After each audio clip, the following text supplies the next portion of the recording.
Sang protagonis Suji sering memikirkan fakta bahwa dia tidak memiliki keluarga nama JYZ Suji. Dia tidak pernah diatasi dengan nama aslinya sebagai seorang anak orang. Orang menyebutnya sebagai sampah. Seiring bertambahnya usia, mereka mulai memanggilnya Gulma. Dan kemudian bajingan. Saat dia memasuki dewasa, mereka mulai memanggilnya tombak, ular berbisa, dan setan tombak. Akhirnya, dia naik ke puncak mengalahkan semua orang di jalannya. Mendapatkan gelar besar Spear King. Terlepas dari prestasinya, 1 IRY. Pakaian yang dia kenakan adalah pakaian olahraga yang compang-kemping, dan makanannya hariannya terdiri dari hanya 1 ransum kentang. Itu cukup. Satu-satunya tempat yang benar-benar bisa dia sebut rumah adalah medan perang. Di medan perang, dia bertarung dengan kecerobohan seperti itu. Bahwa orang menjadi takut padanya, memanggilnya iblis, literal. Bisikan menyebar apakah dia raja tombak yang dikabarkan orang yang datang untuk mengklaim hidup mereka. Salah satu pemimpin pasukan musuh berteriak pada pasukannya, menuntut untuk mengetahui mengapa mereka semua begitu takut hanya 1 musuh. Dia bersikeras bahwa mereka akan menang saat mereka membunuhnya dan memerintahkan mereka untuk menagih. Mereka semua bergegas ke arah Suji, spears di tangan. Tapi dia beraksi menjatuhkan tombaknya langsung ke kepala pemimpin musuh. Yang lain terus terburu-buru. Dan dia bertanya, apakah ini mengapa dia dilahirkan? Atau, apakah itu sesuatu yang telah dia pelajari untuk dilakukan? Akhirnya dia mengambil nyawa yang tak terhitung jumlahnya dengan 1 tombak di tangan, bertahan sepanjang hari. Tetapi pada akhirnya dendam dan kebencian orang mati. Menyusulnya, orang yang selalu diejek sebagai sampah akhirnya tewas di medan perang. Itu seharusnya menjadi akhir. Namun dia tidak tahu apakah itu kesalahan atau nasib itu sendiri. Tapi, entah bagaimana dia berinkarnasi. Dia bangun sebagai anak laki-laki di bawah pohon di hutan dan dengan cepat disadari. Dia belum berinkarnasi sebagai bayi. Saat dia melihat ke cermin di dekatnya, dia melihat bayangannya sendiri. Dan disadari itu sekitar waktu dia masih bekerja. Sebagai buruh di kejauhan, dia mendengar suara bandit menyerang sekelompok orang. Orang Ba ini dengan ganas menjaga barang-barang mereka, bertekad untuk tidak membiarkan satu hal diambil. Suji mengenali mereka sebagai bandit hutan yang menentang biro eskort harimau howling. Dan seolah-olah dengan nasib Suji telah kembali ke medan perang. Salah satu bandit mendekat dari belakang, menghancurkan cermin dan menuntut untuk mengetahui apa yang dilakukan Suji di sana. Bandit tidak berpikir Suji adalah master pengawalan, tetapi menganggap dia hanya seorang buruk. Suji berpikir untuk dirinya sendiri, bahwa ini tidak lain adalah bajingan pengecut bersembunyi di hutan untuk membunuh dan merampok.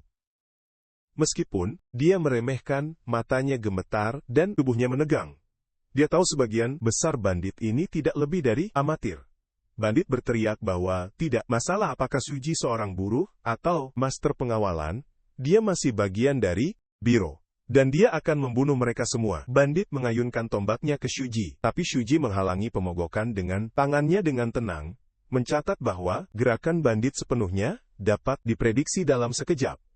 Suji meraih tombak bandit dan menggunakannya untuk menyerang, menusuk pria itu melalui dada. Bandit jatuh terkejut dan dikalahkan. Suji berkomentar itu, meskipun dia tidak lagi memiliki prestasi perangnya, keterampilan seni, bela diri masih lebih dari cukup. Matanya bersinar, dan energi aneh tampaknya berdenyut di dalam tubuhnya. Dia memikirkan kembali bagaimana orang lain membenci teknik seni bela diri, yang ia gunakan menyebutnya iblis. Tapi saat ini dia tidak punya pilihan selain mengandalkannya dengan tombak masih ada di tangan yang dia gunakan untuk menusuk bandit. Suji berubah siap untuk apapun yang akan terjadi selanjutnya. Saat dia berdiri di sana jauh di dalam pikiran, dia disergap oleh bandit pemanah yang menembak panah ke arahnya. Bandit percaya panah itu pasti akan menyerang, tapi Suji mengantisipasi penyergapan, memblokirnya dengan menggunakan tubuh bandit yang jatuh sebagai perisai. Dia bergumam pada dirinya sendiri. Jika bandit hanya mengkonfirmasi musuhnya benar-benar mati, dia mungkin menghindari nasib ini. Dengan presisi cepat, Suji menikam bandit archer dan menggantung kedua tubuh mereka dari tombak. Dia menghela nafas mencatat bahwa sekarang, berat tombak terasa tepat. Shuji mengenang masa lalu. Yang Pitikiten Niga, indah, memikirkan kembali ke biro pengawal harimau Howling. Dia melangkah ke tengah-tengah bandit. Dua kawan, mereka menusuk pada tombaknya. Dan kehadirannya hanya menabrak ketakutan. Mereka, pemimpin bandit hutan, mendekat menuntut Shuji untuk diam. Shuji tersenyum dan menjawab bahwa dia benar-benar mencari pemimpin itu sendiri. Pemimpin bandit menggeram, bersumpah untuk menghapus senyum itu dari wajah Shuji. Tanpa ragu-ragu dia melempar senjata ke Shuji. Tapi itu mudah diinginkan. Shuji melirik dua bandit mati menusuk pada tombaknya yang di saat terakhir mereka telah mengakui kekuatannya, tapi hanya itu yang mereka tawarkan. Dalam satu gerakan cepat, Shuji membelah pemimpin menjadi dua biak, mengatakan dengan tenang bahwa itu yang disebut serangan. Bandit yang tersisa berdiri dalam keheningan yang terpanah. Mereka tidak percaya pemimpin mereka telah diambil turun dengan satu pemogokan. Bagi mereka, Shuji tampak seperti monster. Shuji merasakan cahaya aneh di tangannya, bertanya-tanya mengapa tombaknya terasa sangat berbeda. Tanpa pemikiran kedua, dia mengendarai tombak ke leher pemimpin, mengangkat tubuh tinggi untuk menakuti bandit yang tersisa. Panik diatur saat mereka mulai melarikan diri ke segala arah. Shuji mengenali mereka sekarang. Spanduk mereka menandai mereka sebagai Tri, diwarnai dangu Mountain Bandit. Pikiran terlintas di benaknya. Saat Dara dan Shaitan bertemu di medan perang, waktu tampaknya mundur. 10 tahun telah berlalu, tapi di gunung itu, Seton tombak telah kembali.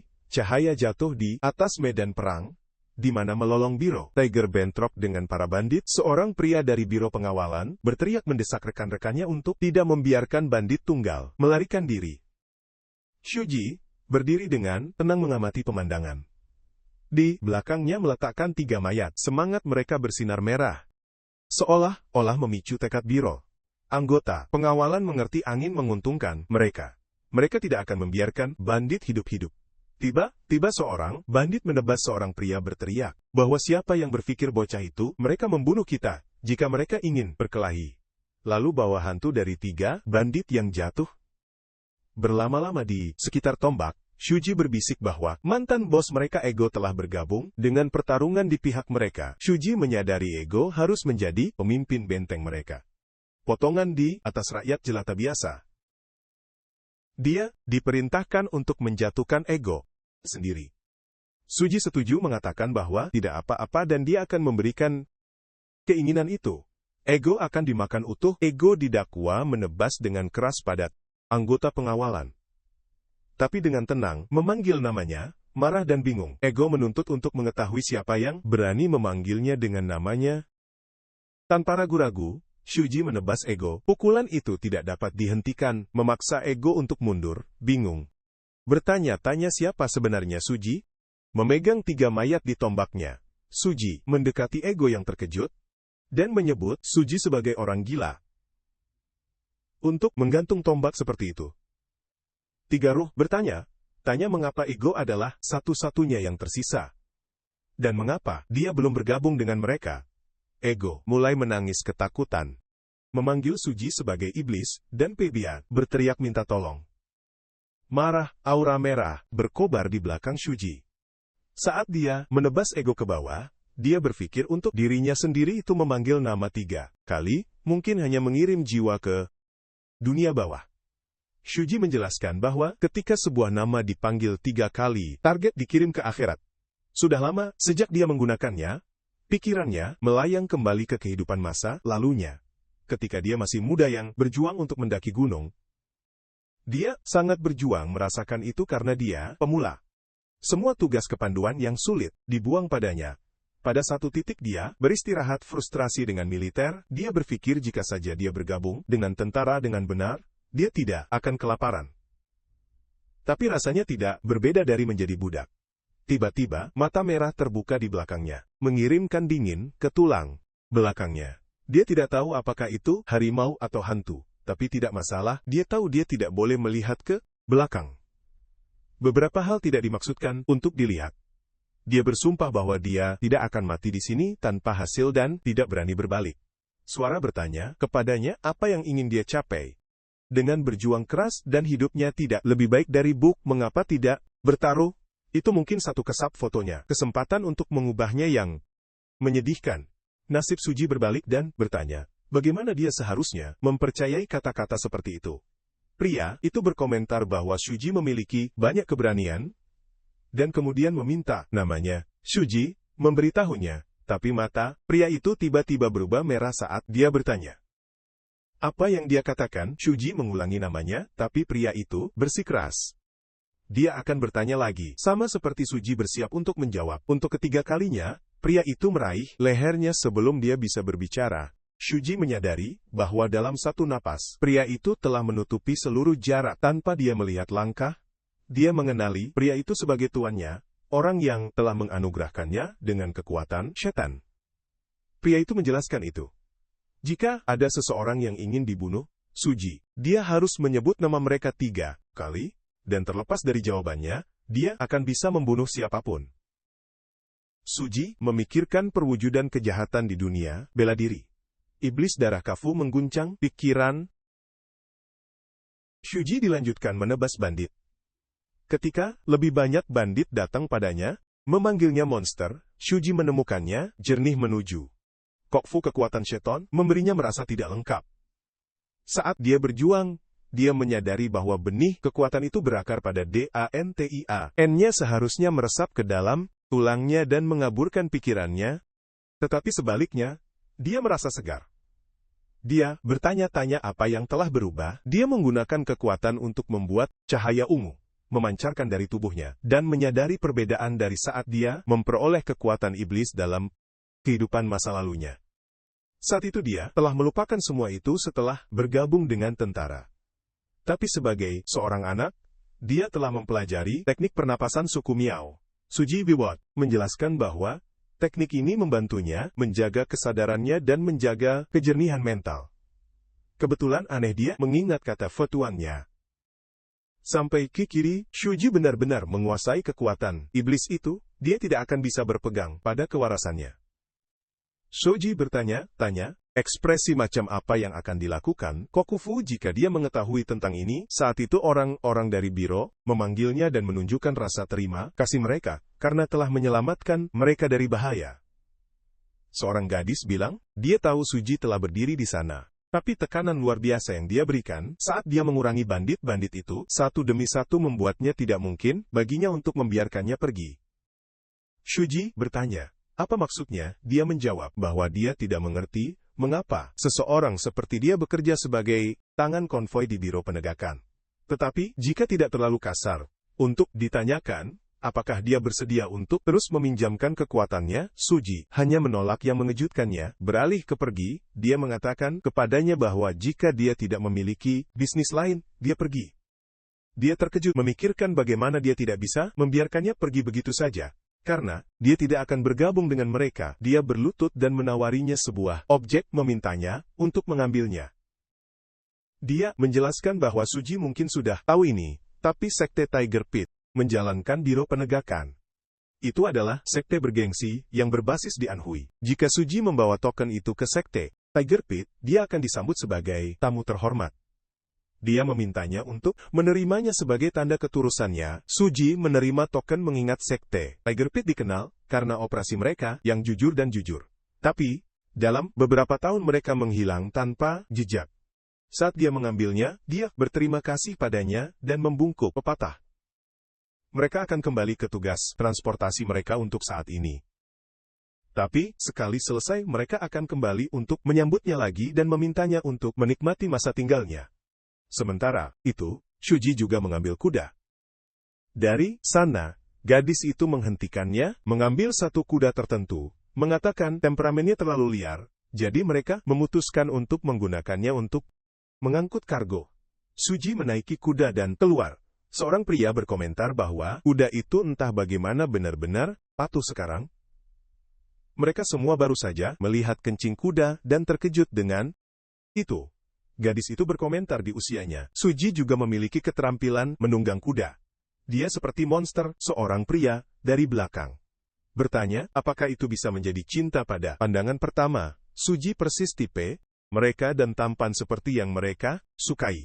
Gadis itu menggambar pedangnya dan berkata, itu kasar untuk berbicara seperti itu. Tentang dermawan mereka, menanyakan apakah dia mencoba untuk membunuh dirinya sendiri. Suji membantahnya, mengatakan dia hanya bercanda dan meminta maaf.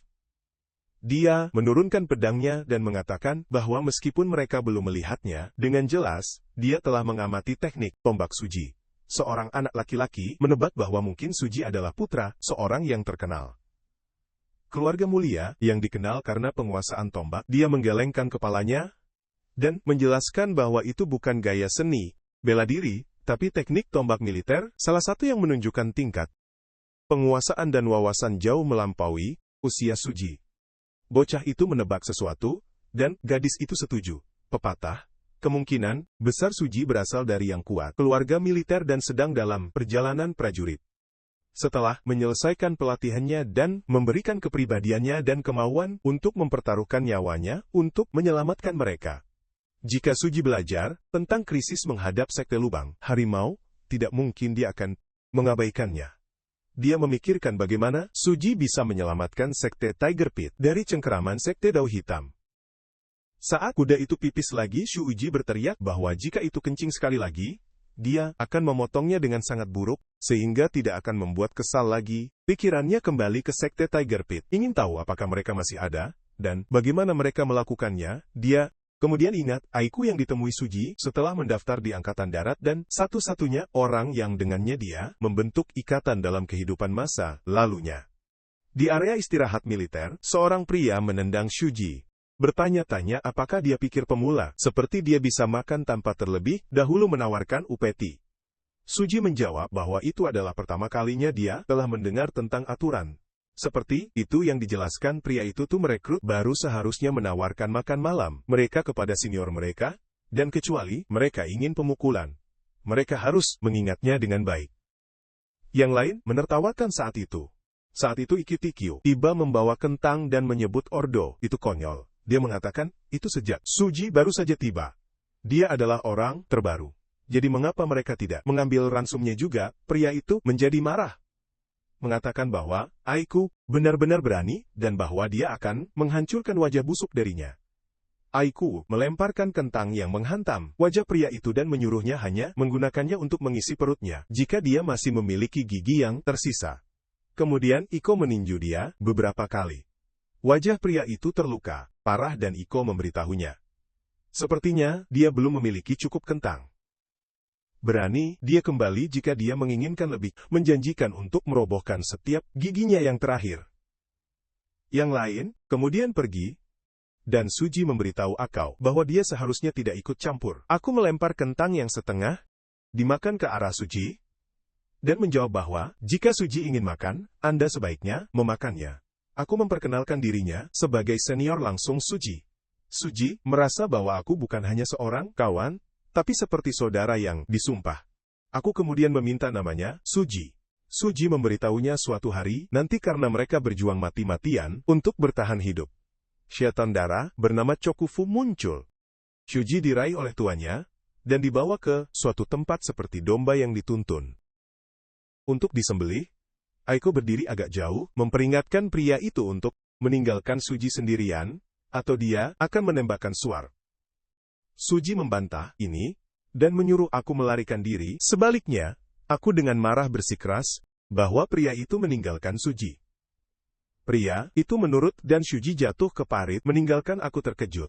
Pria itu tersenyum dan bertanya apa yang salah, mengatakan dia memiliki apa yang diinginkan aku menyerangnya. Tetapi Suji menghentikannya, menjelaskan dia tidak jatuh, tapi tergantung di sana, dan baik-baik saja.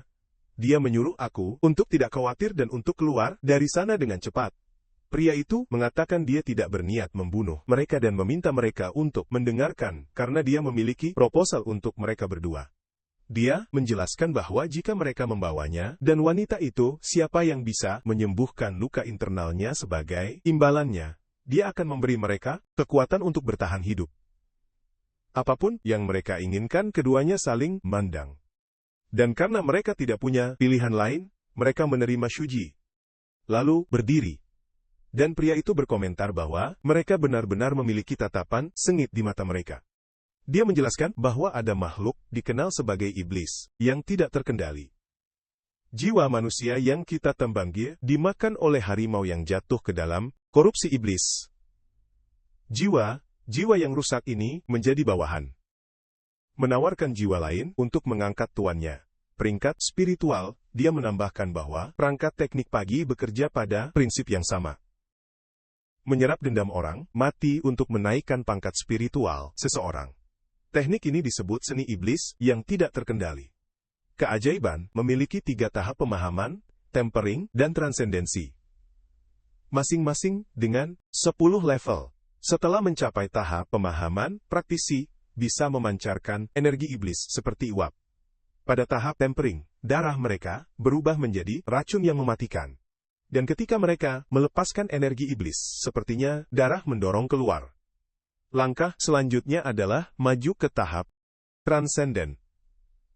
Pria itu telah melampaui dunia, naik 4 level dalam tahap itu. Dengan melakukan hal itu, konsep seperti baik, kejahatan, dan bahkan iblis kehilangan semua makna baginya.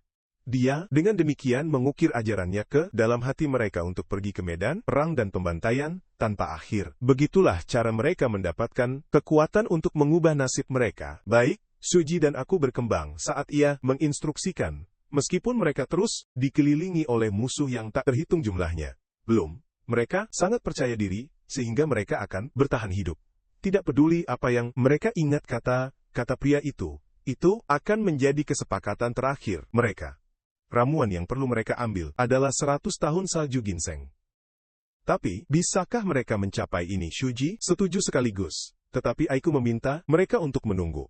Dia menjelaskan bahwa 100 tahun salju ginseng berada di luar kemampuan mereka saat ini.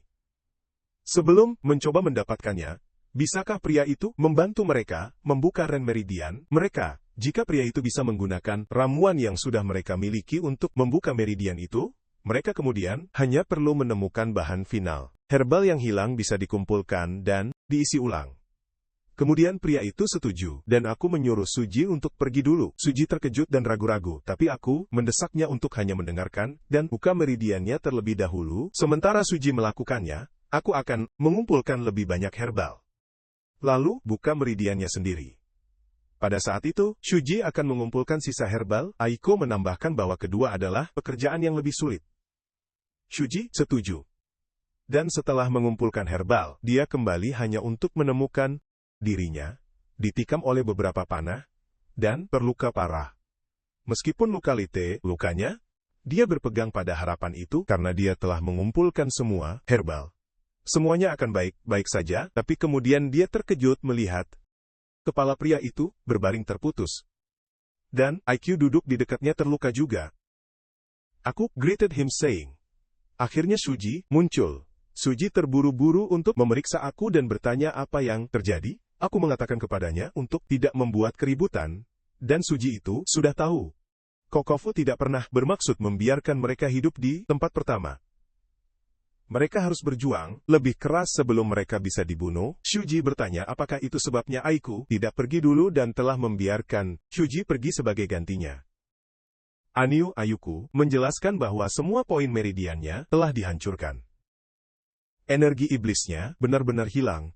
Dan Kokufu itu telah merencanakan pembunuhan, timbal balik. Sejak awal, ketika Shuji mulai menangis, Aiku mengatakan kepadanya untuk tidak melakukannya. Membunuh orang tua yang setengah mati bukanlah apa-apa.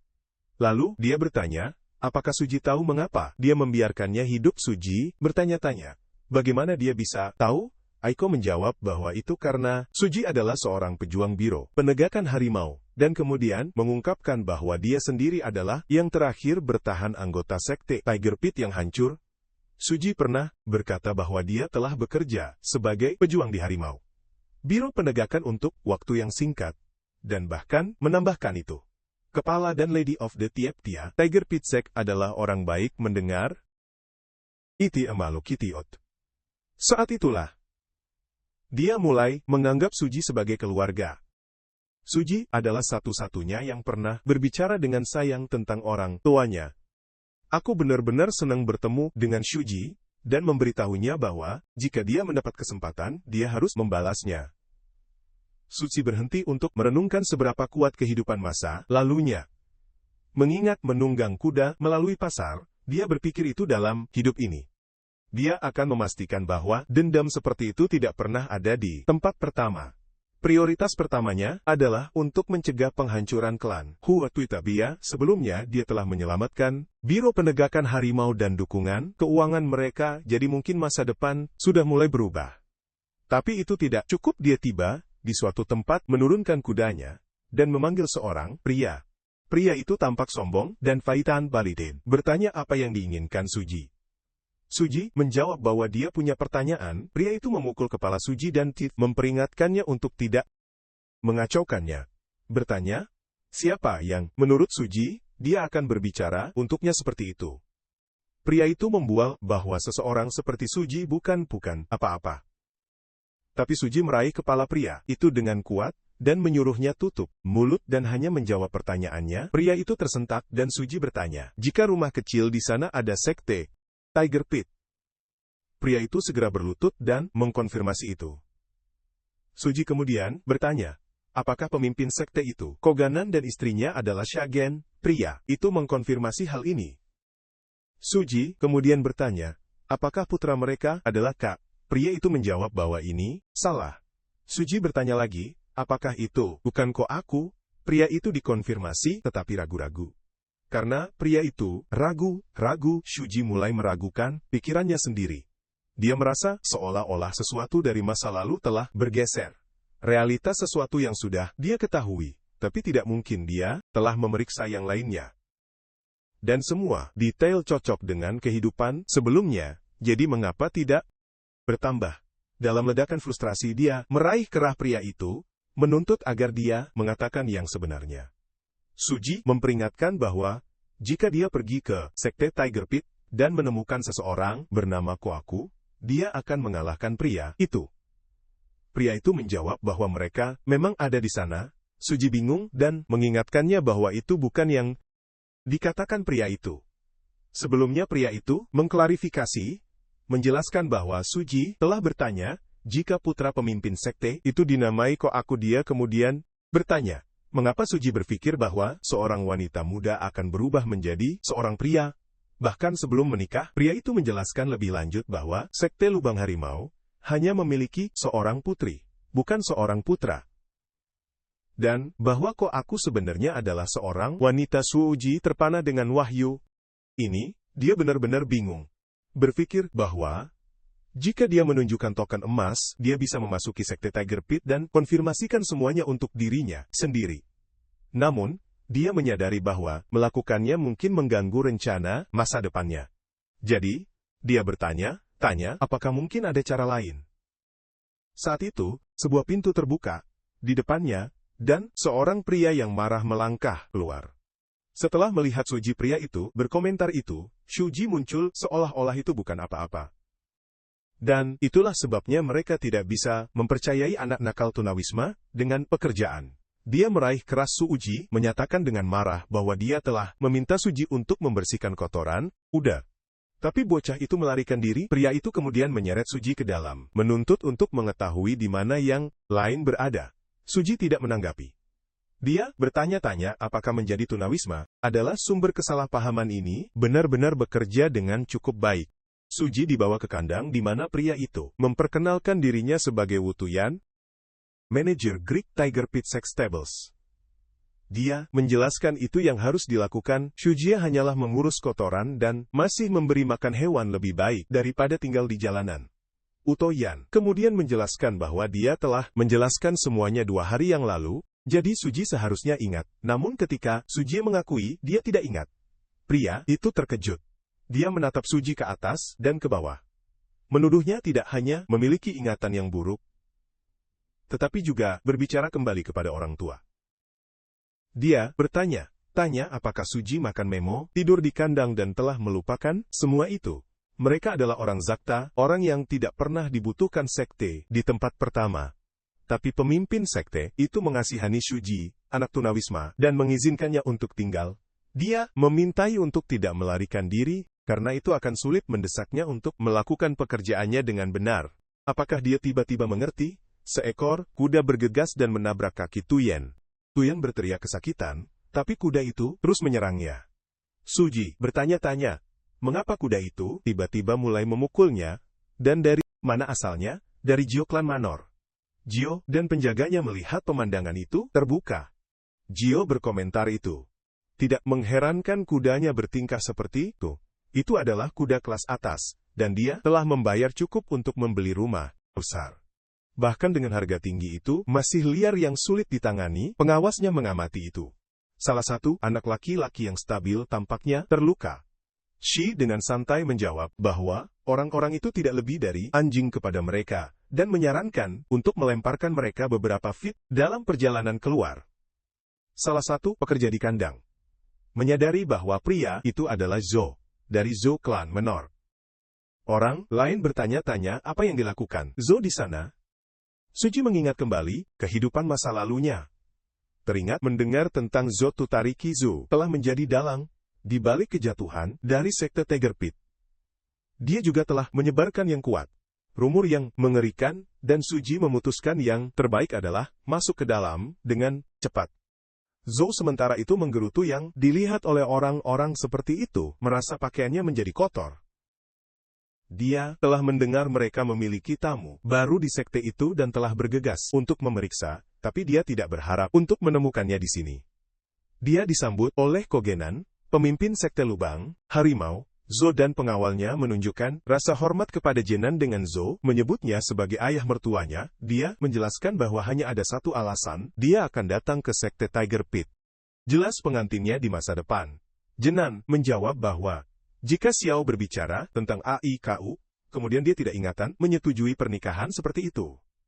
Xiao mengakui bahwa itu mungkin benar, tapi dia bermaksud mengadakan pernikahan saat Aiku berusia 16 tahun. Jenan menjadi marah mendengarkan ketika Zhu terus mengatakan pernikahan antara dia dan Aiku sudah direncanakan selama setahun dari sekarang. Dan itu adalah pembicaraan di wilayah tersebut. Bahkan, desa anak-anak menyanyikan lagu untuk merayakannya. Jenan marah bertanya, apakah Zhou adalah orang yang menyebarkan rumor, mencoba merusak masa depan Aiku. Jio bertindak seolah-olah dia tidak melakukannya. Tertawa dan memuji lelucon Genan. Dia berkomentar bahwa klan Jio jauh lebih rendah daripada klan Chou. Dan jika Genan berpikir mereka akan berusaha keras seperti itu hanya untuk menikahi putri sekte Tiger Pit, itu adalah kemarahan Genan yang menggelikan menyala pada kata bisi kata Jio. Saat itu Kitiba dan Lita Samdadadi Tadardi dan setelah mendengar pertukaran, dia berbicara, dia memberitahu Jio bahwa jika itu yang terjadi, tidak akan ada keterlibatan di antara keluarga mereka, dan dia harus berhenti tentang dirinya sendiri dengannya, dan mencari wanita lain yang terkejut. Ditanya apakah dia mengerti betapa rumornya berbahaya. Seperti ini. Replikiku tidak ada gunanya membahas masa depan, dan bahwa dia tidak punya niat untuk menikahinya. Atau siapapun dari Zhou Clan Manor. Dia memintanya untuk meninggalkan Zhou, mencibir mengatakan dia bertingkat tinggi dan perkasa. Meskipun sektia hampir bangkrut namun tetaplah sombong. Seperti biasa, penjaga bertanya apa yang harus mereka lakukan. Zhou menjawab bahwa mereka hanya mampir dalam perjalanan ke rumah bordil. Jadi mereka harus pergi sekarang saat mereka pergi. The Poreswa menyebutkan rumor sekali lagi. Penjaga menambahkan bahwa Ayu bahkan lebih cantik dari rumor yang diklaim. Zhou bertanya, apakah penjaganya sekarang mengerti mengapa dia begitu terobsesi dengannya? Dengan kecantikan yang begitu, orang berkata dia adalah seorang wanita yang kecantikannya bisa menggulingkan bangsa. Penjaga itu setuju mengatakan itu bahkan tidak berlebihan. Xiao melanjutkan dengan mengatakan bahwa seorang wanita cantik tanpa kekuatan atau uang ditakdirkan untuk nasib tragis.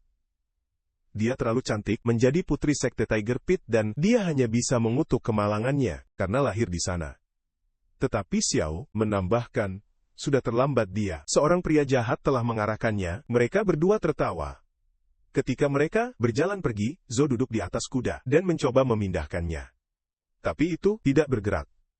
Dia dan penjaga bertanya-tanya apa yang terjadi. Salah satu pria mengulurkan tangan untuk menyentuh kuda. Ingin tahu apakah itu sakit atau semacamnya? Tiba-tiba kuda itu runtuh membuang pria itu.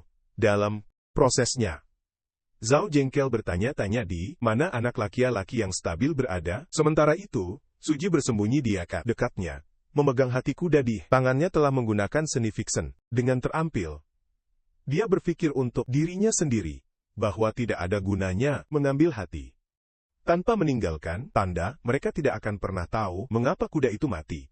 Tapi itu semua kesalahan Jiao. Dia adalah penyebab sebenarnya dari segalanya. Qi pernah mengatakan itu kepadanya. Kejatuhan Sekte Tiger Pit telah menjadi hasil dari perebutan kekuasaan dengan cara klan Jiao. Namun Jiao telah menarik senar dari bayang-bayang. Suji menyadari bahwa, jika aku tahu ini, persisnya mengapa dia melihat kecantikannya sendiri sebagai kutukan. Suji yang marah menghancurkan hati dengan pukulan, dan berpikir untuk dirinya sendiri. Sekarang dia mengerti, mengapa aku membakar wajahnya sendiri, dengan api tidak perlu lagi membalas dendam. Dia bergegas, bertekad untuk mengambil tindakan sejak saat itu. Malam itu di Provinsi Anhui, Prefektur, Naimatsuji berjalan di luar. Saat dia mendengar orang di Mumpat Sahana mempersiapkan makan malam, saat seorang pria mabuk istrinya menjadi marah dan menuntut agar dia pergi. Seorang pria yang mabuk meneriakannya ke arahnya, mempertanyakan bagaimana dia berani berbicara dengannya seperti itu. Suji tiba di depan toko itu menjual alat pertanian. Sudah lama sejak dia berada di sana, dia masuk dan seorang pria duduk di dalam dan minum. Ditanya siapa Suji saat Suji memperkenalkan dirinya, pria itu dengan santai menjawab bahwa dia tidak mengenal siapapun dengan nama itu. Pria yang memiliki satu kaki terputus menyebutkan bahwa dia sudah pensiun dan menyuruh Suji pergi ke tempat lain. Suji tidak terpengaruh, duduk dan berkata dia tahu siapa pria itu. Dia kemudian meminta pria itu untuk membuatnya menjadi palu. Pria itu masih minum. Ditanya apakah Suji serius, Suji menjawab menentukan bahwa dia ingin palu menjadi 17 matahari. 4 matahari dalam lingkar, dengan kepala bulat dan beratnya harus di bawah 10 jin. Pria itu berhenti minum dan tumbuh lebih serius. Mengatakan itu dengan desain seperti itu, Suji tidak akan bisa mengendarai paku. Suji menanggapi dengan tenang bahwa dia tidak menggunakan palu untuk mengendarai paku. Pria yang penasaran bertanya, apakah ada hal lain? Suji kemudian meminta 2 item tambahan. Masing-masing 18,5 matahari lama dibuat dengan kulit buaya, dan ingin mereka menjadi senjata yang dipalsukan dengan benar. Berat dan tahan lama pria itu bertanya, apakah Suji menginginkan pedang, tombak, atau kapak? Suji menanggapi dengan mengatakan dia menginginkan tombak. Pria itu sekarang sepenuhnya fokus meraih tongkat dan memukul sisi Suji, menunjukkan kepadanya senjata terbaik yang bisa dia berikan. Dia menjelaskan bahwa butuh 1 hari untuk mempertajam pisau. Suji mengangguk dan berkata itu baik-baik saja. Lalu dia bertanya, apakah pria itu kecil? Senjata tajam pria itu setuju, dan dengan grotuan pukul kotak Suji sedang duduk. Kotak dibuka untuk mengungkapkan lonjakan duri besi. Suji memutuskan untuk mengambil semuanya. Pria itu dengan tenang bertanya di mana dia harus mengirimkan semua item. Tetapi, Suji menjawab bahwa dia akan datang untuk menjemput mereka diri. Pria itu akhirnya mengatakan bahwa Suji tampak bersemangat, tapi semua perlengkapan itu akan dikenakan biaya. Suji hanya meminta pria itu untuk memberitahunya harganya. Pria itu terdiam sejenak kemudian mengatakan bahwa 3 hari yang lalu putrinya meninggal. Begitu juga ada cara untuk membawanya kembali. Tangannya gemetar saat mereka bersandar di bau Suji. Saat Suji tidak menanggapi, pria itu menarik perhatian kepadanya bahwa Suji berbau darah. Dan untuk sesaat dia mengira Suji adalah hantu. Tapi pria itu menyadari bahwa dia salah. Dia kemudian bertanya, apakah Suji akan bunuh orang yang telah membunuh putrinya di sana di tempatnya? Suji berdiri dan bertanya, siapa yang telah membunuh putrinya? Pria itu menyebutkan Sekte Black Dadowo. Suji tanpa ragu-ragu setuju dan mulai berbalik untuk pergi. Pria itu menambahkan bahwa ada 4 dari mereka di sekte dikenal sebagai Sekte Dao Hitam, dan mendesak Suji untuk mendengarnya. Suji dipenuhi dengan kemarahan, ucapan yang terputus bahkan tidak perlu mendengar nama musuhnya. Dia menyatakan bahwa mereka semua akan mati di tangannya. Suji mencapai pintu dan meminta pria itu untuk pakaian kerja dan racun. Pria itu terkejut dan ditanyai, apakah Suji benar mengira seorang pandai besi akan menjual barang-barang seperti itu. Alih-alih, dia melemparkan panci tertutup dan kain ke arah Suji, mengatakan bahwa tempat persembunyian itu milik seorang pria yang telah membunuh 74 orang dan toples berisi racun mematikan dari suku Meo, meskipun dia tidak pernah memeriksa untuk mengkonfirmasi keasliannya. Suji membuka toples untuk memeriksanya, dan dengan cepat disadari bahwa bukan itu yang diklaim pria itu. Dia memberitahu pria itu bahwa dia telah ditipu. Pria itu setuju mengakui bahwa itu kemungkinan penipuan. Meskipun Suji ini masih memutuskan untuk mengambilnya, menyarankan itu. Meskipun mungkin bukan racun Meo asli, itu masih bisa berguna. Dia bilang dia akan kembali keesokan harinya untuk mengambil barang yang dia pesan. Karena Suji memperhatikan beberapa tulang di dekatnya, dia bertanya tentang mereka. Pria itu menjawab bahwa dia menggunakannya saat meletakkan ternak, dan bertanya, apakah ada masalah? Suji dengan santai meyakinkannya bahwa itu bukan masalah dan berkata, ia bisa meminjam tulang sampai pesanannya siap. Dengan Suji yang tersisa, dan pria itu merasa tidak nyaman.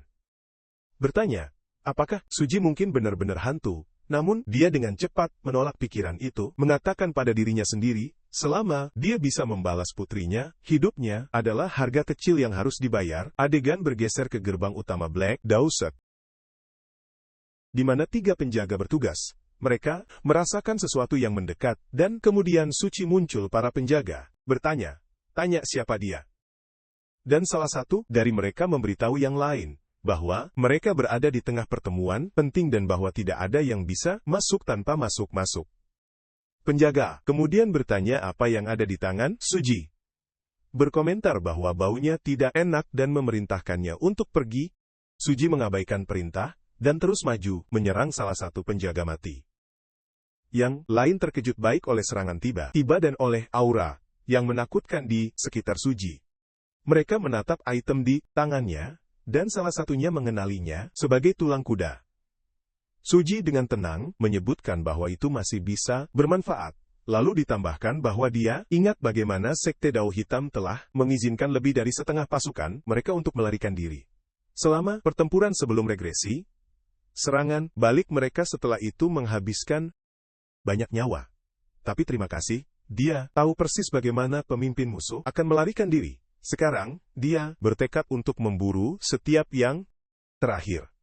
Suji melanjutkan serangannya, membunuh penjaga satu persatu.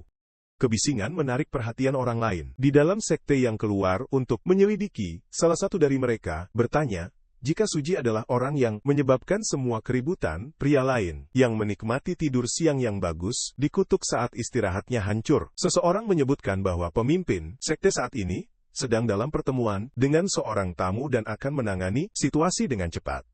Suji menilai keempat orang di sekitarnya, mengenali mereka sebagai di suatu tempat antara pejuang tingkat kedua dan ketiga, itu dengan cepat menjadi jelas bahwa ini adalah elit dari hitam. Sekte Do. Sebagai salah satu pria yang menerjang untuk menyerang Suji, dia meninju begitu keras, sehingga air mata muncul dari matanya, dan pria itu berteriak kesakitan. Penjaga lain menarik pedangnya tapi bergegas ke depan menyerang matanya. Sebelum mengisi daya di dua lainnya, dia melemparkan tulang kuda yang menghantam satu orang di wajahnya. Dan yang mengejutkannya, tulang terbang kembali ke tangannya. Tanpa ragu-ragu, Suji menyerang pria yang matanya baru saja memukulnya. Dan pria itu runtuh orang pertama yang marah. Dibebankan di Shuuji, bersumpah untuk membuatnya menderita nasib yang sama. Shuuji melangkah mundur, dengan senyum mengatakan itu lucu, bahwa mereka selalu mengambil dari orang lain, tapi sekarang dia yang dirampok. Sakit panci ditempatkan di dekat sisi Shuuji dan dia menendangnya ke arah pria. Itu mengirim fragmen terbang ke wajahnya. Mata pria itu terpukul, dan saat dia secara naluriah menutupinya, Shuuji mendekat memukulnya dengan tulang, mengatakan dia mulai bekerja selama ini, tapi dia tidak ada di sini untuk mengambil barang-barang mereka. Dan dia ada di sana untuk mencuri jiwa mereka. Sosok baru tampak terkejut oleh adegan di depannya. Dia tidak percaya apa yang dia lihat. Bahkan di sekte Daunu Hitam, tidak ada yang bertarung dengan kejahatan seperti itu. Dan untuk mengisi daya memegang tulang kuda sebagai senjata, Suji seperti monster. Pakaian Suji benar-benar direndam dalam darah. Saat dia mendekati pria itu, pemandangannya menyebabkan pria itu panik dan dia dengan cepat menggambar pedangnya. Tapi ketika Suji menatapnya, pria itu merasakan dingin yang meresahkan. Tanpa peringatan, Suji mendarat pukulan yang kuat. Mengirim pria itu menabrak dinding. Memecahnya, saat dia jatuh ke tanah, pria itu tersentak, berjuang untuk bertanya, siapa dan siapa yang mengirimnya? Suji dengan tenang, membalas pandai, besi. Pria itu terkejut dengan wahyu ini. Sebelum dia bisa bereaksi, Suji memukulnya lagi, membunuhnya. Langsung, Suji berdiri di atasnya dan mengatakan, itu. Dia telah merawat 4 elit dari Dao Hitam, sekte yang seharusnya cukup untuk menutup pembayaran. Dengan itu dia berbalik dan pergi malam di sebuah kamar, pemimpin sekte Dao Hitam. Gu Yuhu berbicara dengan seorang pria, dan mengetahui bahwa misi telah gagal. Pria itu memberitahunya bahwa kedua tuannya dan tuan muda itu penasaran dengan hasilnya. Dia terus mengatakan itu. Jika Yuhu berhasil menyamarkan sekte Dao Hitam sebagai bandit hutan, dan melakukan serangan itu di Biro Penegakan Harimau, dia bisa saja menyita kedua kargo yang dicuri dan uang hadiah klan Zhao. Namun, rencananya telah gagal. Yufu jelas marah. Didengarkan seperti yang dijelaskan pria itu bahwa penyergapan telah gagal mengakibatkan hilangnya pria. Sekarang mereka tidak dapat membayar upeti mereka kepada kejahatan. Aliansi pria itu juga menyatakan keprihatinannya atas kemungkinan kolektor iblis muncul frustrasi. Yuhendahi membanting tinjunya di atas meja. Menyadari situasi telah di luar kendali, mereka telah mengirim cukup banyak pria untuk mengalahkan Biro Penegakan Harimau. Tapi tidak ada yang kembali hidup-hidup. Mereka tidak tahu apa yang terjadi. Pria itu menyarankan agar salah satu dari 4 elit Black Dao Black seharusnya dikirim sejak awal. Idiarihu mengakui intinya. Menyatakan itu, dia belum mengantisipasi hal akan meningkat ke level ini. Jika pria itu memperingatkan mereka sebelumnya tentang kekuatan penjaga sekte harimau, mereka tidak akan menemukan diri mereka dalam kekacauan seperti itu. Pria itu menoleh padanya dan bertanya, apakah dia mengatakan ini adalah kesalahannya? Dia membanting tangannya di atas meja. Marah membuat satu hal jelas, jika Anda yang mengacaukan lagi, mereka semua mati. Apakah Anda mengerti itu? Yuhu meraih kepalanya dengan frustrasi setuju. Pria itu terus mengatakan itu, kecuali Biro Penegakan Harimau gagal dalam pekerjaan transportasi mereka. Sekte Tiger Pit tidak akan khawatir. Rencana pernikahan master muda tidak akan bergerak maju dan bocah itu tidak akan beristirahat sampai dia memiliki gadis itu. Yurupiatiul haitata. Yurupi Kumen Boha mengerti patata Kumen. Bikum Boha mengerti. Dan itu sudah cukup. Saat itu mereka mendengar suara pria itu tegang dan Yuhu bertanya-tanya, apa itu? Terutama karena keempat elit seharusnya menjaga pintu masuk. Mereka melihat bayangan di luar pintu. Pintu terbuka dan kepala keempat elit terlihat. Itu, Suji pria itu panik. Berpikir bahwa jika sekte ortodoks mengirim master, keempat elit sudah mati. Saat Suji masuk, pria itu dengan cepat mengatakan bahwa dia berasal dari klan Jio dan berpeti tidak ada hubungannya dengan Dao Hitam. Dia hanya datang untuk bernegosiasi, tapi sepertinya tidak ingin mendengarkan. Pria itu terus menilai dari tempat kejadian. Dia ada di sana untuk menghapus kita semua. Jadi, dia menawarkan bantuan saya. Namun, Suji mengolesi cairan merah ke mata pria itu meringis kesakitan. Ingin tahu apa itu dan apa yang dilakukan Suji. Bahkan ketika pria itu menegaskan bahwa dia berasal dari klan Zhao dan bukan bagian dari Dao Hitam, matanya terbakar dengan rasa sakit.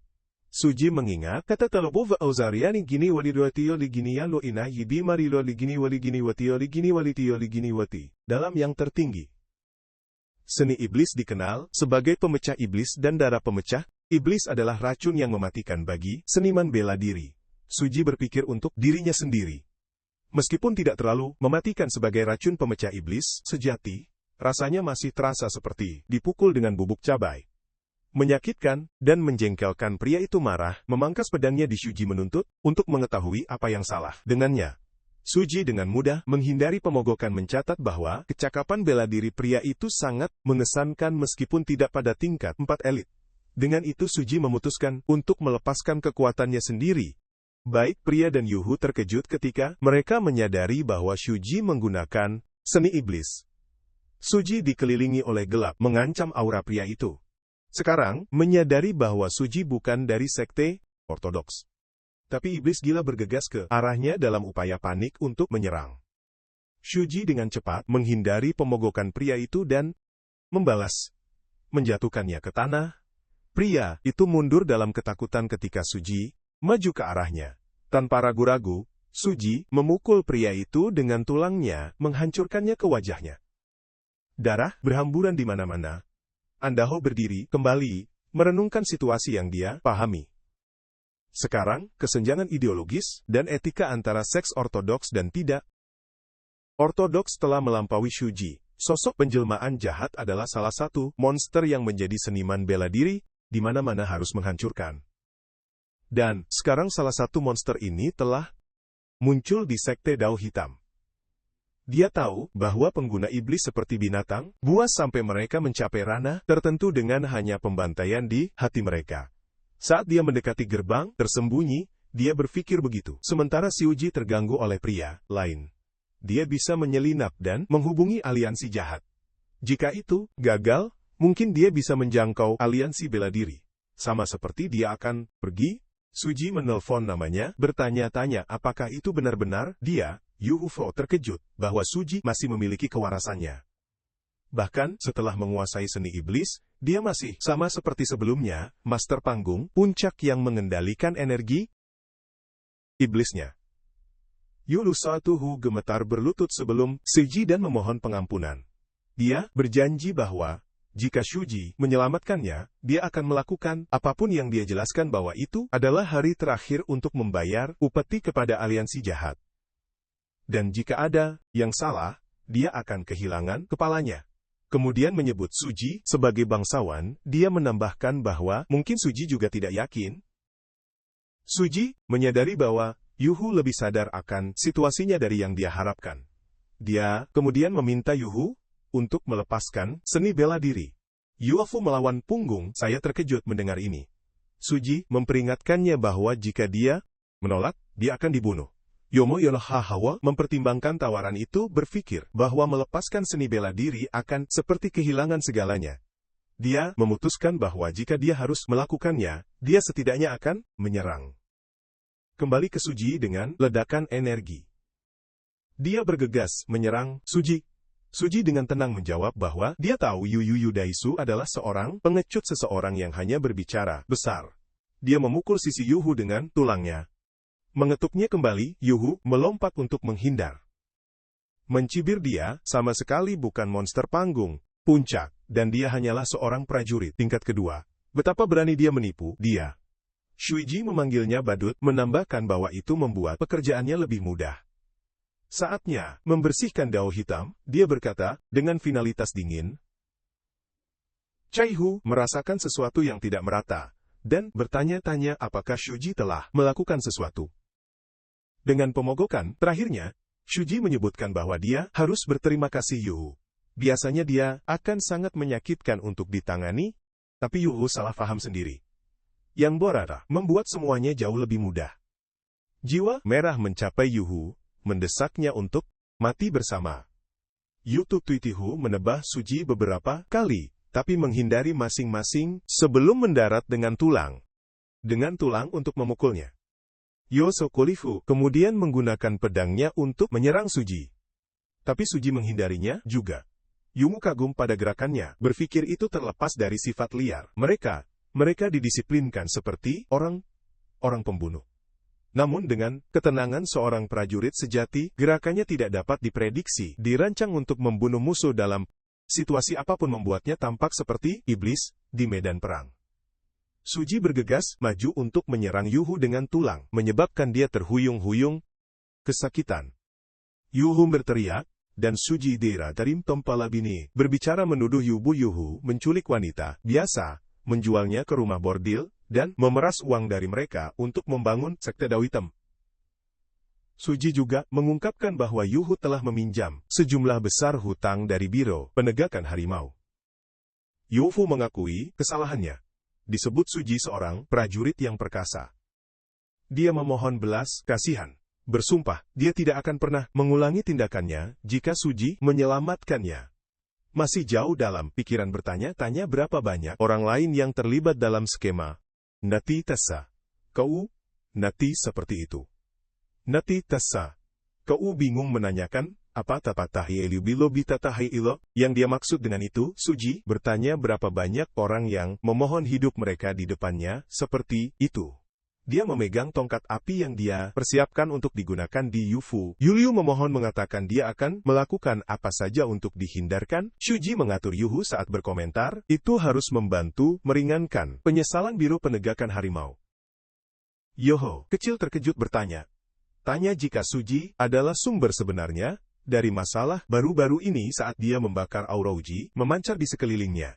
Dan dia berkomentar bahwa pemimpin sekte Black Dao mungkin sebenarnya bernilai sesuatu. Dia mendengar bahwa orang lain akan datang dan bahwa rumah saus mereka terlibat. Dia bertanya, tanya siapa mereka, karena mereka semua bergegas ke depan untuk menyerang.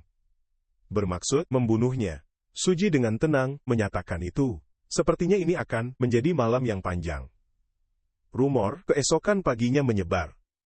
Satu orang disebutkan mendengarnya dari seseorang yang dulu bekerja untuk Black Dao ke Yen. Memberitahu dua orang bahwa seluruh Black Dao sekte telah dimusnahkan pada malam sebelumnya. Dan tanah mereka telah dibakar ke tanah.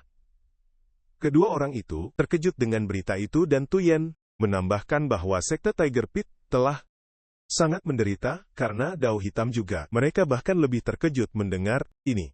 Tuyan kemudian menjelaskan dengan tidak menyenangkan bahwa Dao Hitam rupanya membeli hutang sekte Tiger Pit dari Chen Zuang, dan mereka akan muncul dari waktu ke waktu.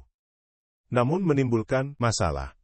Berkat hutang itu sekarang tidak berharga dan sekte Tiger Pit telah muncul di depan. Sungguh menakjubkan, dan Anda yang bertanya-tanya siapa prajurit itu yang telah menjatuhkan mereka semua, orang itu adalah pahlawan, sebenarnya dari Provinsi Anhui. Toyen memanggil Suji yang sedang tidur di dekatnya menanyakan, apakah dia sudah selesai membersihkan kotoran kuda.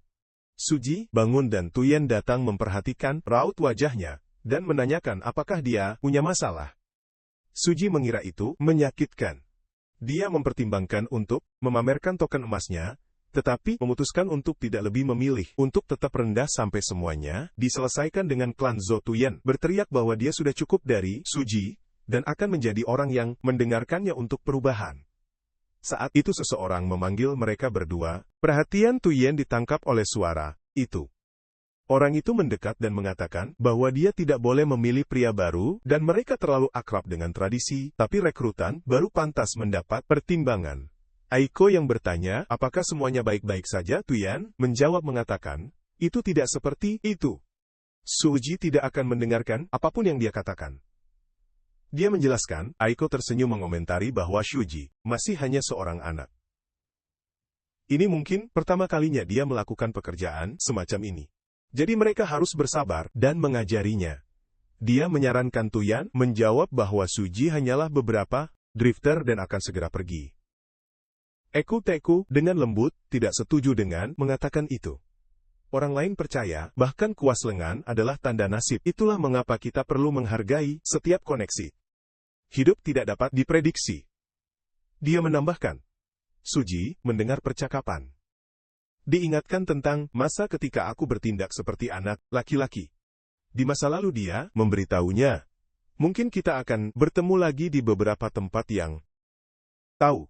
Kami bahkan bisa menjadi keluarga. Tuyan berpikir tidak mungkin dia akan pernah bertemu Suji lagi. Anak laki lain bertanya-tanya tentang tempat yang jauh di Provinsi Anhui yang bahkan tinggal di sana. Aku bertanya kepada Suji, apakah dia baru di daerah itu? Dia merasa sedikit gelisah, dan dia meyakinkannya mengatakan itu jika ada yang menggertaknya lagi, dia harus datang untuk memberitahunya. Pikir Suji, wajah dan suaranya berbeda dari apa yang dia diingat. Tapi mata yang jelas itu persis sama dengan mereka telah kembali. Lalu dia tidak berubah sama sekali. Dia menjawab dengan tawaran yang sama, memberitahunya bahwa jika ada yang mencoba menggertaknya, dia seharusnya datang kepadanya. Aiko tampak bingung dan sedikit terkejut. Dan Tuyan bertanya-tanya betapa Suji bantu bicara dengan seorang wanita muda. Seperti itu, Aiko tersenyum setuju dengan Suji sebelum berangkat malam itu. Saat semua orang tertidur, Suji diam-diam menyiapkan peralatannya. Dia bergumam pada dirinya sendiri bahwa dia telah membalas prajurit escrow dan penjaga toko. Sekarang sudah waktunya untuk pergi. Setelah pembunuh Aiko, adegan obrolan bergeser ke Joklan Manor. Suji melintasi gerbang utama dengan kecepatan seperti itu bahwa para penjaga tidak memperhatikannya. Bergerak dengan cepat, dia memposisikan dirinya di belakang seorang pria yang secara singkat bertanya-tanya apakah dia telah melihat sesuatu. Yeto, sebelum pria itu bisa bereaksi, Suji membunuhnya dan menyeret tubuh ke samping. Saat Suji pindah, dia mendengar dua wanita berbicara. Ibu negara menyebutkan seberapa ketat keamanan malam itu. Wanita kedua menambahkan itu. Setelah sekte Black Dow dihapus dalam semalam, itu wajar untuk keamanan yang diperkuat. Ibu negara menjawab bahwa itu tidak ada hubungannya dengan mereka. Suji terus berjalan merasakan penjaga lain di dekatnya menggunakan lonjakan besi. Dia menikam satu orang di kaki. Saat pria itu membungkuk untuk menarik lonjakan keluar, Suji memukulnya di belakang kepala, membunuhnya secara instan. Lalu, dia melompat ke atap bangunan di karit belakangnya. Di dalam pria lain yang makan, memperhatikan bahwa salah satu penjaga sudah mati. Dia bertanya-tanya dengan keras apa yang telah dilakukan pria itu. Duduk di sekitar. Sementara, mereka bahkan belum makan. Tanpa sepengetahuan pria itu, Suji sudah meracuni makanannya. Pria itu makan, tetapi segera menyadari ada sesuatu yang salah. Ketika dia melihat penjaga lainnya tidak bergerak, dia bergegas untuk memeriksanya, memanggilnya, tapi tubuh penjaga sudah mulai bereaksi. Darah dengan keras dituangkan dari matanya, hidung, dan mulut saat pria itu runtuh, mencekik, dan sekarat tubuhnya jatuh ke tanah. Anggota kelompok lainnya tiba memperhatikan apa yang terjadi pada pria itu. Mereka berspekulasi bahwa dia telah diracuni. Seorang pria dengan cepat memesan untuk menelpon staf dapur. Tutup gerbang depan, dan pastikan tidak ada yang keluar. Suji berpikir untuk dirinya sendiri bahwa keamanan masih sama terampilnya. Mengesankan tapi tidak buruk. Dia menyukainya. Setelah memeriksa perlengkapannya, dia memutuskan sudah waktunya untuk berkunjung, dan nama Klanjo akan dihapus. Malam itu juga di dalam, seorang pria ditanya, apakah itu benar-benar perlu memiliki penjaga di setiap lantai hanya karena insiden sekte Dao Hitam. 3 penjaga ditempatkan di Taran Datia, satu lantai. Saat Suji masuk mengejutkan, mereka bertanya-tanya apakah dia seorang penyusup atau pembunuh. Tapi sebelum mereka bisa bereaksi, Suji dengan cepat menebas mereka bertiga, membunuh mereka. Langsung Suji berjalan ke atas. Sementara, orang di lantai bawah sedang berbicara, bertanya-tanya, apakah mereka telah mendengar sesuatu dari lantai bawah. Satu penjaga melihat Suji, dan Trey berpikir dia ditugaskan ke lantai 4. Tanya apa suara itu, dia mencatat bahwa tuannya sudah tidur, dan menyuruh yang lain untuk tetap diam. Tapi saat penjaga tampak lebih dekat, dia menyadari bahwa Suji tidak membawa pedang. Dia memegang tombak yang dia tanya Suji tentang hal itu. Dan sebelum penjaga bisa bereaksi, Suji didakwa melepaskan dorongan yang kuat untuk menikamnya dan membunuhnya. Dengan cepat, penjaga lain mendengar keributan. Bertanya-tanya, apakah itu serangan musuh atau pembunuh? Suji menikam penjaga lain dengan tombak yang sama. Membunuhnya juga lebih banyak penjaga yang bergegas untuk menyerang berteriak bahwa dia adalah seorang penyusup. Salah satu dari mereka bertanya-tanya dengan keras. Dari mana Suji berasal dan apa yang dilakukan penjaga lain? Kenapa mereka tidak mendukungnya? Suji kemudian melemparkan serangkaian benda besi ke arah penjaga. Masing-masing menabrak kaki mereka, menyebabkan mereka jatuh ke tanah. Mereka semua bertanya-tanya apakah itu jebakan, dan saat Suji mengaturnya, tanpa ragu-ragu, Suji pindah untuk menyelesaikannya, membunuh mereka satu persatu seperti yang dia lakukan. Suji mendengar suara dari belakang. menyebutkan sesuatu tentang kebisingan datang dari luar. Shuji mengakui hal yang menakutkan. Kekuatan internal pembicara mewujudkan bahwa orang ini berada di level yang sama sekali berbeda dibandingkan dengan Yuhu Pairo. Seorang lelaki tua muncul dan melangkah keluar menangani Suji. Dia berkomentar bahwa, meskipun Suji tidak diundang, perilaku dasar masih diterapkan. Suji berpikir untuk dirinya sendiri bahwa dia akhirnya bertemu pria ini. Orang yang telah membantai orang yang tak terhitung jumlahnya untuk melindungi hidupnya sendiri, dan melemparkan Ayu ke neraka.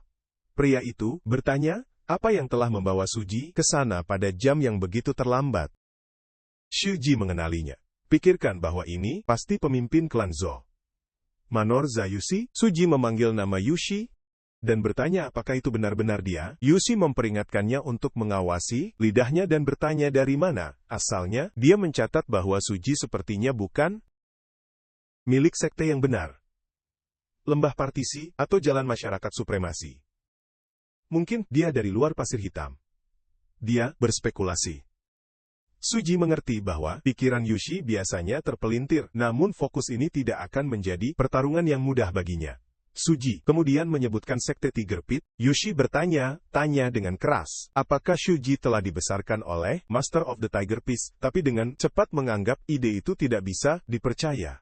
Dia tidak bisa membayangkan pria itu menggunakan harimau seperti Suji.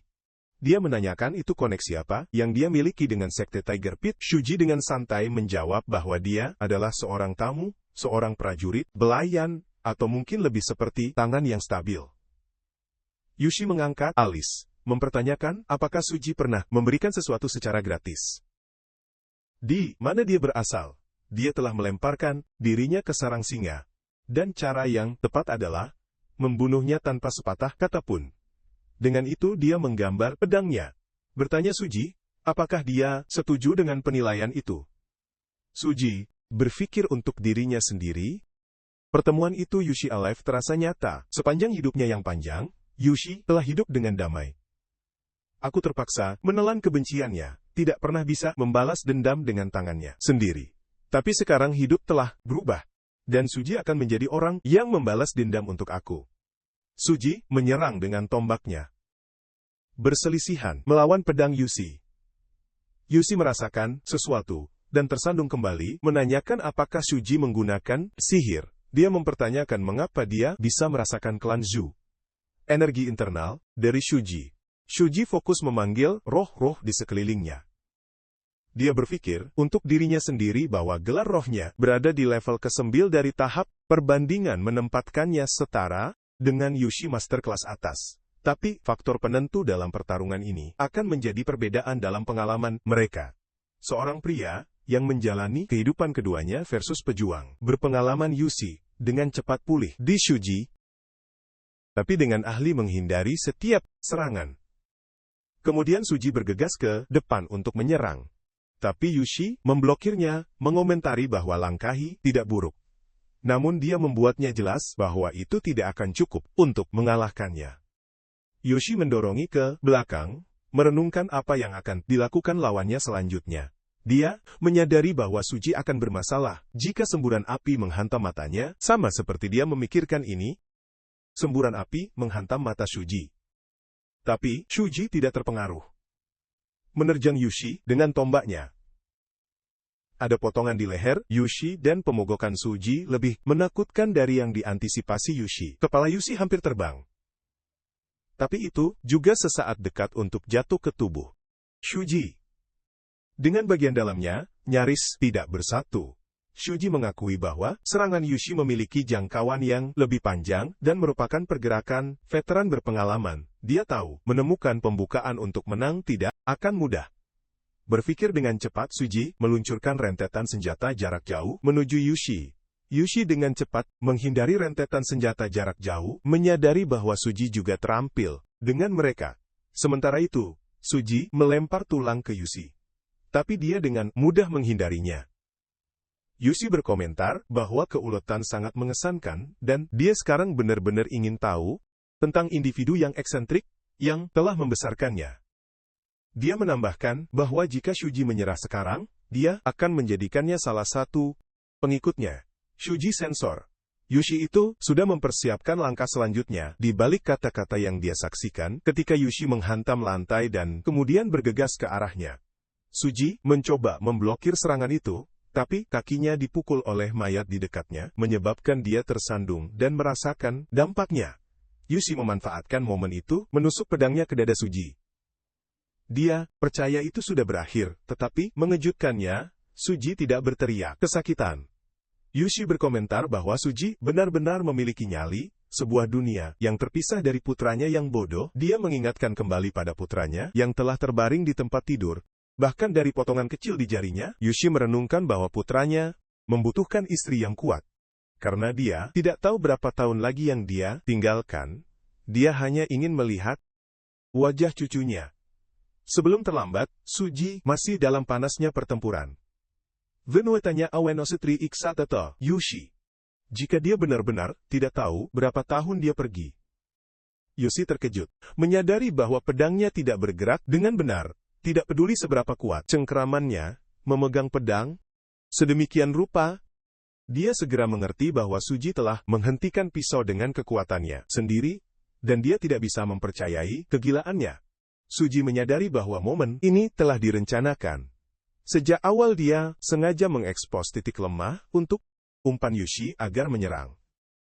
Memikatnya dengan tenang, Shuji memberitahu Yushi bahwa dia sudah tahu berapa tahun dia tersisa untuk hidup tanpa ragu-ragu. Shuji mendorong tulang ke dalam Yushi, mengintensifkan tekanan. Yushi merasakan rasa takut yang luar biasa, menyadari bahwa dia perlu melarikan diri. Apakah dia benar-benar merasa takut? Dia mendengar suara mawa, suara roh, memanggil namanya. Bisikan mereka menghantuinya. Paniking Yushi mencoba meraih pedangnya, mencoba menciptakan jarak antara dirinya sendiri dan Suji. Saat dia berbalik, dia melihat ruh Hirisa, ruh jahat berkumpul di belakang Suji. Pemandangan mereka dan berita tempat suatu makhluk hitam. Intensitas kehadiran Suji belaka mengisinya dengan teror. Jelas bagi Yushi sekarang, Suji jauh lebih menakutkan daripada yang dia bayangkan. Shuji menatap Yushi yang menakutkan dan Bitandara Temkaten menikamnya dengan tombak dikelilingi oleh aura gelap. Suji yang telah diciptakan di sekitar Yushi. Setelah menusuk dada Yushi, Yushi bingung oleh ilusi dan niat membunuh yang intens. Dia bertanya, bagaimana seseorang semuda Suji bisa memiliki aura yang kuat.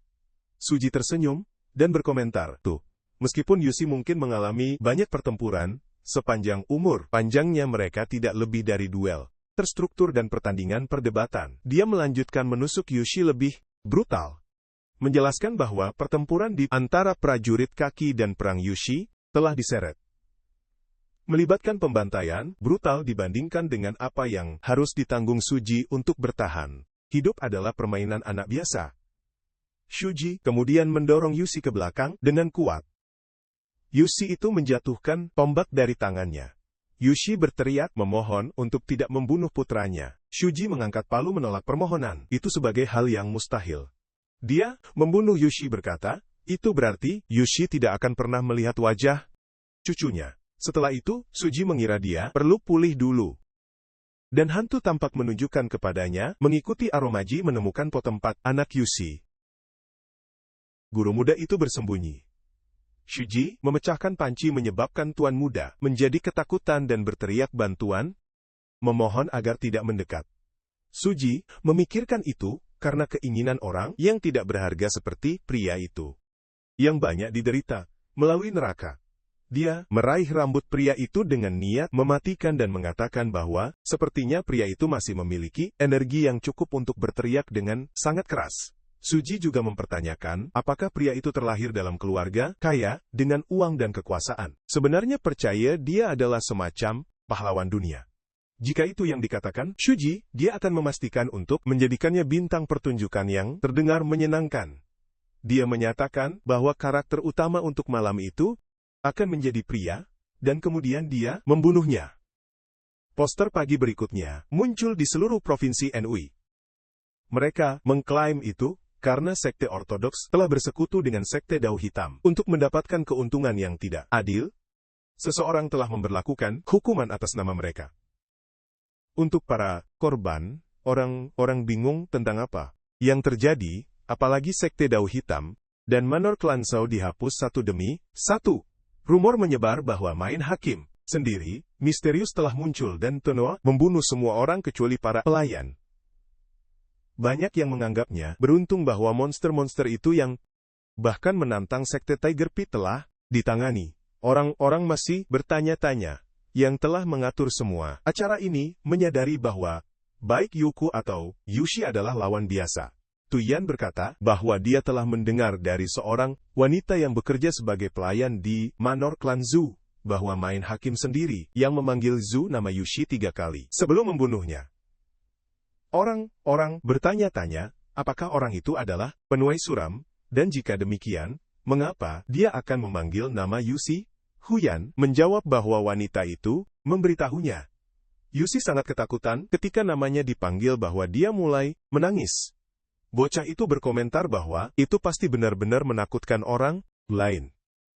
Menambahkan itu dengan memanggil nama Yushi 3 kali, Vigilante telah menyeretnya ke dunia bawah dan Yushi itu tidak akan pernah kembali ke Sekte Harimau. Saat itu seseorang tiba dan mengumumkan bahwa seseorang ada di dekatnya yang semakin menakutkan ketiga pendengar.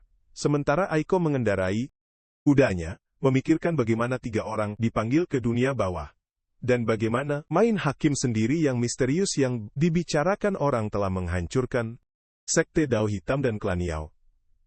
Meskipun orang-orang itu mengerikan, dia merasa tidak nyaman bersukacita pada kemalangan orang lain. Dia tanya siapa Main Hakim sendiri ini dan apakah dia hantu. Dia merasa takut dan penasaran tentang mengapa dia hanya menargetkan mereka yang menjadi ancaman bagi Sekte Harimau mereka. Kemudian dia memikirkan apa yang ditulis Ika dalam suratnya, tetapi mencatat bahwa tidak ada tamu dengan medali emas telah mengunjungi dia, melihat sekeliling dan merasa benar-benar tersesat dalam pikirannya. Tidak yakin di mana dia berada. Dia menemukan danau di dekatnya, dan meminta pria itu membawa kudanya. Betapa dia tahu dia menyukai danau? Dan apakah dia pernah memberitahunya? Sebelumnya, pria Shuuji mengatakan bahwa dia telah menyebutkannya sebelumnya. Dia mencoba mengingat ketika dia memberitahunya ini. Shuuji menyarankan agar dia memberitahunya dalam Atiloku Kuli Aliti. Kehidupan masa, lalu menjelaskan bahwa setiap kali dia frustrasi atau pikirannya bermasalah, dia selalu duduk di tepi danau. Dia kemudian mengeluarkan beberapa batu kecil yang membuat suara Aichiomana, yang diakui sebagai dupa penolak serangga. Dia menghargai danau, tetapi menyebutkan bahwa bak selalu menjadi masalah dan Suji sangat mempertimbangkan pendatang baru. Dia kemudian bertanya, jika Suji seperti itu, di pekerjaan terakhirnya, Suji menjawabnya, seorang prajurit meninggal bagi mereka yang mengenali nilainya, dan bagi mereka yang memperlakukannya seperti keluarga. Dia memperlakukan mereka seperti keluarga sebagai balasannya. Eko memikirkan hal ini dan berkata, sepertinya Suji memiliki keadaan sendiri, jadi dia tidak akan menangis selama dia berada di Sekte Tiger Pit. Dia adalah keluarga yang teringat pada saat yang lalu. Ketika seorang teman bertanya apakah dia tahu mengapa dia menyelamatkan Suji, itu karena Suji adalah anggota peringkat tertinggi Biro Penegakan Harimau. Suji tidak pernah menyebutkan itu. Tuan dan istrinya adalah orang baik. Dan sejak saat itu dia mulai menganggap Suji sebagai keluarga. Aku dan Suji baru saja bergandengan tangan. Saat Tuyen tiba-tiba memberitahunya bahwa Hangus telah kembali, dia bertanya-tanya apakah itu benar, kemudian minta maaf kepada Shuuji mengatakan dia harus pergi karena ada jamuan, dan dia perlu memastikan untuk menyimpan kamar. Saat dia meninggalkan, Tuyen memintanya untuk menunggu. Menjelaskan bahwa dia juga berusaha mengejar ketinggalan dengan langkahnya. Suji berkomentar bahwa itu bukan hal yang buruk sama sekali. Selama perjamuan semua orang duduk untuk makan, saat Jinan mengusulkan bersulang untuk Suji kepala pengawalan dan pahlawan, perjalanan mereka, dia mengundang semua orang untuk minum dengan hati mereka, dan berharap untuk umur panjang Sekte Tiger Pit. Suji dan yang lainnya hadir. Saat Tuyen meletakkan tangan di bahu Suji dan bertanya siapa dia, mempertanyakan mengapa Suji menemani Aiko. Yang lain berkomentar itu hanya penjaga tua yang diizinkan mengawal aku. Ketiganya kemudian mengelilingi Suji memperingatkannya untuk berbicara, mengatakan itu. Jika dia berperilaku buruk, dia tidak akan mendapatkan makanan apapun. Pada saat itu aku tiba sangat marah menanyakan apa yang mereka pikir mereka lakukan dan memberitahu mereka untuk tidak menggertak Uji lagi. Tuyen menjawabnya, mereka hanya membawa makanan untuk si Uji makan bersama mereka. Dua anak laki-laki lainnya setuju dengannya. Aiku melangkah lebih dekat ke Suji, mengambil tangannya, dan mengatakan itu. Dia sudah memberitahunya. Untuk memberitahu dia, jika dia diintimidasi dia juga menyebutkan bahwa itu bagus. Dia belum makan dengan benar, dan bertanya apakah mereka tidak memberinya cukup untuk makan. Dia memperingatkan bahwa jika itu terjadi lagi, dia harus memberitahunya saat itu. Jenan menelponnya pergi, dan dia memberitahu Suji bahwa dia harus pergi, tetapi mengingatkannya untuk memastikan makan dengan benar. Tuyen bertanya-tanya, bagaimana Suji mendapatkan bantuan Aiku? Dua anak laki-laki lainnya marah, mengatakan bahwa Suji hanyalah anak-anak dibandingkan dengan mereka, dan tidak memiliki apapun kecuali wajah yang bagus. Sujan membanting meja yang ditutupi dengan makanan, dan menyatakan bahwa dia akan memberi makan Suji sendiri. Dia mulai melemparkan makanan ke arah Suji untuk membuatnya makan. Tapi Suji menghindari, setiap bagian menunjukkan sikap menantang. Toyen terus melemparkan makanan berulang kali. Tapi Suji terus menghindari semuanya. Tuyen mengeluh bahwa Suji menghindari segalanya kecuali daging dan jelas mengolok-olok mereka. Semua yang semakin marah pada anak laki-laki. Setelah perjamuan Janan duduk bersama istrinya, dan menyebutkan bahwa itu berkat kepala pengawalan Su. Bahwa perjalanan mereka telah berakhir dengan aman. Membiarkan mereka akhirnya bernapas sedikit lebih mudah.